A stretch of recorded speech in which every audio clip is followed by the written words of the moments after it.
After asking the question, I want to throw out to the panel really quickly. What rights do juveniles have, those who are under the age of 18 years old, if they are questioned by the police or arrested? For example, do they have to have a parent in the room before they're questioned by police? Can they be questioned separately without parents? Are they entitled to attorneys? Darren. The provisional guidelines with police departments are juveniles are questioned in isolation, and in most instances, because I don't want to say must, most instances, they should be questioned with a parent or guardian present. We have an emergency exception.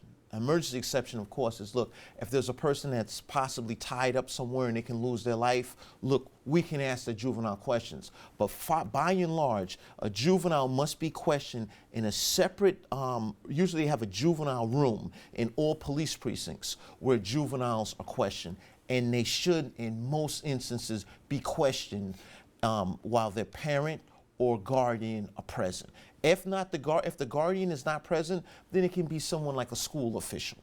But there should be an adult that has the juvenile's best interests at hand in present when this questioning takes place. Mayo, 30 seconds, and Leroy will do 30 seconds. Well, juveniles, depending on where you are, if you're a juvenile in school, you have less constitutional rights than an adult would. So, for instance, you don't have a right to privacy and your belongings in a locker, for instance.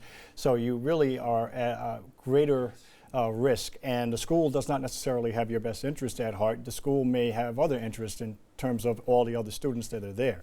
Now, the other thing is that as a juvenile, normally you would be in a position where you don't face a criminal conviction because you'd either be a youthful or juvenile offender, but it depends on what you're actually going to be charged with. 30 seconds. But basically this too, at the precincts, when the police supposedly invoke and use a guardian, what we teach people, you should advise, I'm a juvenile, I want my attorney present before I answer any questions, because numerous courts have said if the police, if his discretion says that he thinks you are older than a juvenile and he questions you, they will not throw out that interrogation. So my thing is, for all juveniles should ask the question and say, look, can I have attorney present before I answer any questions? So if you're under 18, you should say, contact my parent before I answer any questions. And my attorney. And my attorney. My attorney. And of course, always don't be afraid to go to the community organizations, NAACP, yes, we can throw it CCRB, out. community leaders. The smoking gun was the Central Park 5 case. That's right.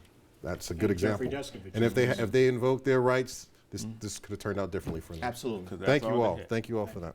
Okay, thank you.